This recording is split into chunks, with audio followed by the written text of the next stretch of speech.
En la última década a Medellín llegaron 200.000 desplazados del oriente antioqueño y de ellos solo el 10% retornó a esa región. Varias serían las causas por las que los desplazados tienen para no volver, entre ellas un supuesto despojo de tierras, como recientemente lo denunció el presidente de la República. Teleantioquia Noticias abordó a fondo esta problemática. Sentado en una banca del Parque Botero en Medellín, acompañado de un maletín en el que además de recuerdos guarda documentos, libros y leyes con las que pretende demostrar los derechos de las víctimas de la guerra.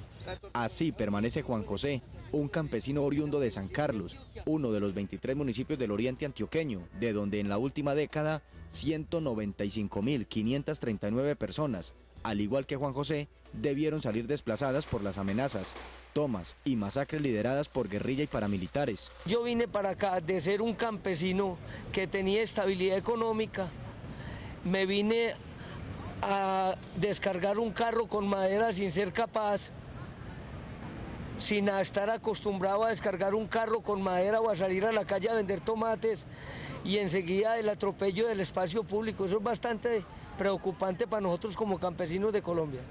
Por lo que significa vivir en una tierra extraña, rodeado de personas que no son las suyas y con la incertidumbre de no saber de dónde sacar el sustento para sus hijos. En los últimos años, unas 2.500 familias desplazadas del oriente antioqueño han debido volver a sus enmalezadas tierras, sorteando unas nuevas dificultades y con el reto de empezar de cero. Ellos lo resumen en una frase: todo es plata, en Medellín todo es plata. Y pues el anhelo por su vivienda en el campo, por la facilidad que tenían para sus alimentos, para su subsistencia en general.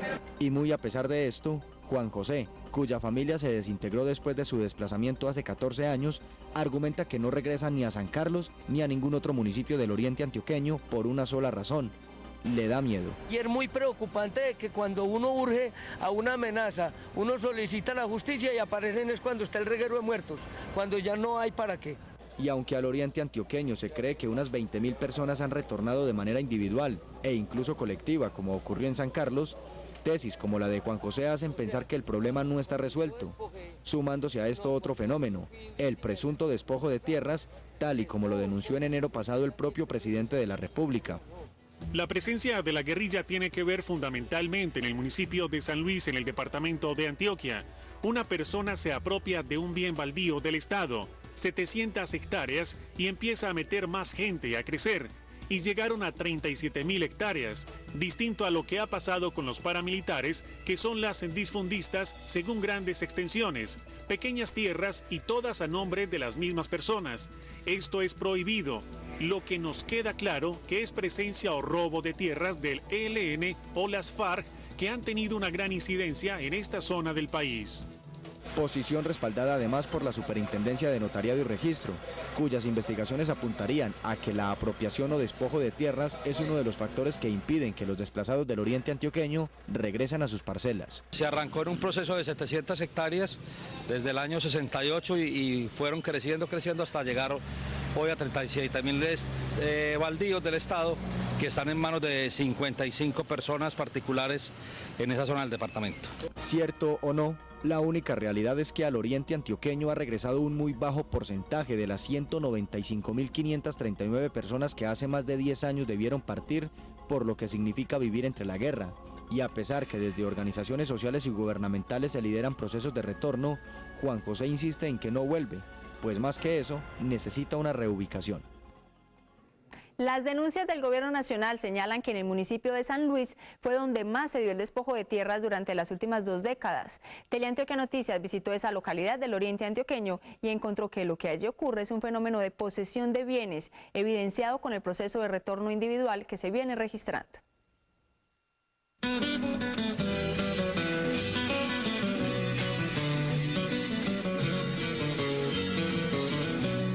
Hombre, porque yo creo que en San Luis hay muchas oportunidades, es un pueblo muy bonito y aquí tenemos la finca y estaba en la ciudad y no teníamos nada. Como quien después de trasegar el mundo vuelve al seno donde nació o al punto del que partió.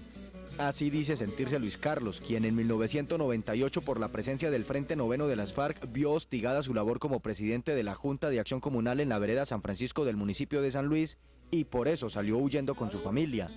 Él, a diferencia de Juan José, prefirió enfrentarse al miedo de regresar al campo y no al que se siente estar en una selva de cemento. Desde 2004, Luis Carlos y su familia volvieron a San Luis. Habían por ahí 70 personas. Y en el momento pues se está volviendo a poblar porque ya tenemos otra vez 200 familias, 200 personas viviendo en esta vereda. Y es que al ubicarse en el parque que fue trinchera de las FARC durante la toma guerrillera, o al transitar por las veredas por donde antes solo se veía guerrilla, o visitar las escuelas que sirvieron de refugio a subversivos, la historia parece ser otra. Este es uno de los tantos cultivos de café que se encuentran en la vereda San Francisco del municipio de San Luis, localidad a la que ha retornado el 50% de la población desplazada. Aquí muchos aseguran que nunca ha habido despojo de tierras. Luis Carlos, al igual que Próspero, su amigo y compañero de la acción comunal, fueron los primeros en sorprenderse cuando desde una tierra lejana y desconocida para ellos, el presidente de la República y el superintendente de Notariado y Registro mencionaron a su municipio como el eje del despojo de tierras en el oriente antioqueño. En esta vereda no hemos visto como despojos así de esa manera, no. Y el que ha querido vender, ha vendido. Las pocas que hay deshabitadas es porque los dueños están de pronto en otros departamentos o en ciudades y no han querido devolver. San Luis, municipio agrícola del que en los últimos 10 años debieron salir unas 10.000 personas amenazadas por el Frente Noveno de las FARC, pero que de ellas la mitad ha regresado, tiene una extensión cercana a las 5.000 hectáreas de tierra. Entonces, ¿de dónde sale la cifra de 37.000 hectáreas que según el presidente aún están en manos de la guerrilla? Que nos mande la información por escrito, que nos digan cuáles son las personas que aquí han logrado adelantar negocios de despojo a la población desplazada. Tengo certeza de que el tema del despojo en San Luis no se está presentando. Decidieron venir a dar primero una visita para mirar cómo estaban las casas, las tierras. Vieron que no tenían dificultades, entonces regresaron a las ciudades y se vinieron con todas sus pertenencias. El despojo de tierra se da cuando alguien obliga a vender a un propietario o a través de la presión lo incita a salir de sus bienes para luego quedarse con ellos. Y según las voces, eso aquí no ocurre. Lo que sí pasa es la posesión de tierras, que es cuando se ocupa un bien que no está habitado, pero que se sabe que tarde o temprano lo debe entregar. Aquí sí hemos tenido un problema y es el tema de la propiedad pues en posesión, con documento de posesión de varios años, y eso ha sido por tradición, porque todas las fincas, los terrenos se van dando como hereditariamente. He tenido la dicha de visitar 36 de esas juntas de acción comunal, mismo número de veredas, y podemos evidenciar de que la gente toda, quien tiene su predio lo tiene, se le respeta, no han sido forzados a salir de él. Aunque de forma curiosa San Luis no tiene notaría, rezan los documentos que hay en la oficina de catastro del municipio que la persona con más tierras acumuladas es propietaria de una finca de 900 hectáreas. Esto daría fe a lo que afirma Luis Carlos, Próspero y hasta las propias autoridades locales. Sin embargo, el tiempo, las investigaciones y la justicia dirán quién tiene la razón. Las investigaciones de autoridades y organizaciones sociales apuntan a que en el oriente antioqueño persisten algunos inconvenientes para garantizar un proceso de retorno integral. Diseñar estrategias para seguir combatiendo el despojo y la posesión de tierras, así como las minas antipersonal, es el principal reto. Ya no vive nadie en ella, y a la orilla del camino silenciosa está la casa. Sí, hay muchos que se fueron y no regresaron. Como las de Juan José, pueden ser muchas las causas que los desplazados del oriente antioqueño tienen para no volver a sus tierras, motivos y fenómeno que diversas organizaciones sociales han estudiado para plantear posibles soluciones. Si está corriendo peligro la vida mía o la de mi familia, pues yo opto por la vida. Entonces hubo un abandono de la tierra, que es una venta por la mitad, por menos de la mitad de lo que vale el bien. Entonces hubo también eso.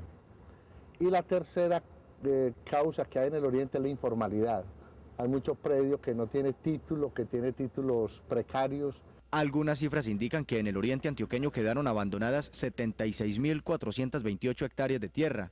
Los municipios de Granada, Cocorná, Argelia, San Carlos, San Luis, Sonsón, Nariño, San Rafael y San Francisco fueron los más afectados. En el oriente fue más producto de la utilización de los territorios para el conflicto, el minado, por la presencia que hacía allí la FARC y el ELN y también grupos de autodefensas. Y aunque el gobierno nacional es enfático en decir que en el oriente sí hubo despojo, algunas investigaciones señalan que fue en pocos municipios. Lo que sí se dio en grandes cantidades fue la posesión de tierras. Se da porque al salir la gente atemorizada por la guerra, otros que no tenían otras oportunidades o personas que venían de las veredas hacia el casco urbano ocupaban esos predios. Nosotros tenemos documentados 5 municipios de esa región donde se evidencia que la gente abandonó producto del minado y del conflicto armado. Es hora entonces de que el gobierno pueda hacer la restitución de esas tierras. Por ahora todo indica que el panorama de tierras en el oriente es diferente al del Urabá antioqueño. Por eso, solo una investigación de fondo será la que aclare el tema. Casos como el de San Luis y San Francisco, casos como los de Urabá, como los del Bajo Cauca, que tienen que ver además con temas productivos y de minería, pues van a ser estudiados. Eso tiene que ser, y es muy importante que la gente sepa, un esfuerzo interinstitucional y articulado. Yo creo que en el tema de tierras hay que seguir afinando mucho el tema de las cifras y el tema de los responsables. Y eso tiene que hacerse muy responsable porque ahí se juega la vida a mucha gente. Como aún hay cientos de personas que, como Juan José, se mantienen en su intención de no regresar al oriente antioqueño por falta de garantías, se hace necesaria una intervención integral del Estado, buscando alcanzar un solo objetivo, que no solo retornen los desplazados, también la normalidad.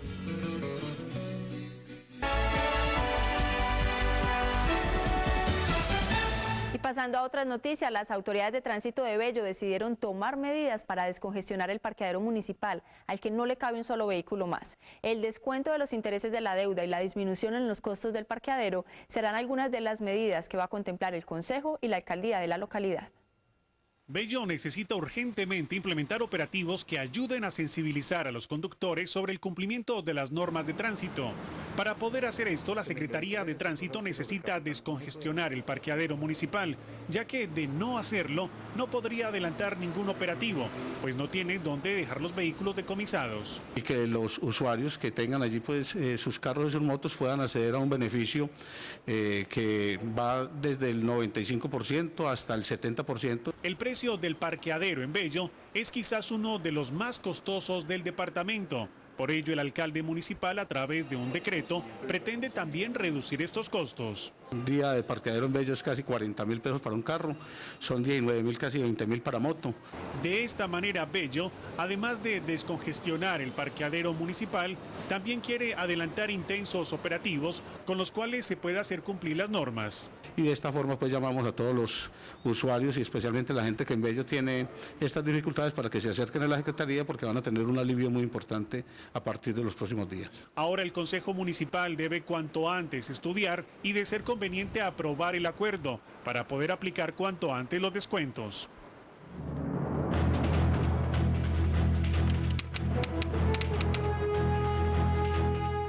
Esta noche en nuestra tradicional sección Sala de Redacción estamos con los colegas del periódico El Tiempo en Medellín. Con ellos se encuentra María Cristina Roa. Buenas noches, María Cristina, adelante.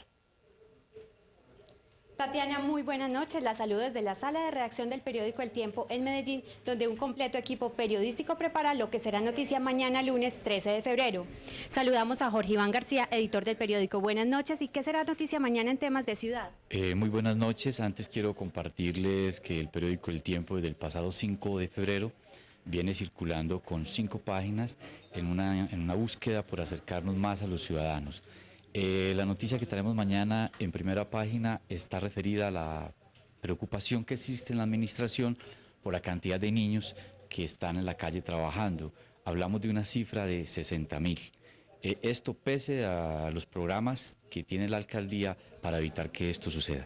Muchas gracias. En materia de orden público, también el periodista Néstor López prepara un informe especial. Sí, muy buenas noches. Mañana el periódico El Tiempo en sus páginas regionales va a llevar también la manera como queda constituido el cartel de los más buscados del Valle de Aburrá que realizó la policía después de la captura de alias El Gomelo en Venezuela, de la entrega de otro presunto delincuente en un municipio del departamento y de la captura de otro en la ciudad de Medellín. Y en el ámbito cultural de la ciudad también se generan noticias, por esto saludamos a Tatiana Echeverri. Tatiana, buenas noches. Buenas noches. Mañana en la parte de cultura pues va a salir un portal que se llama parchete.com que pretende agrupar a todos los artistas de la ciudad y una nota sobre la Casa del Escritor que está promoviendo Óscar Hernández. Muchísimas gracias. Esta es por ahora la información más relevante que publicará el periódico El Tiempo en su edición de mañana. Continúen ustedes con más información en Teleantioquia Noticias.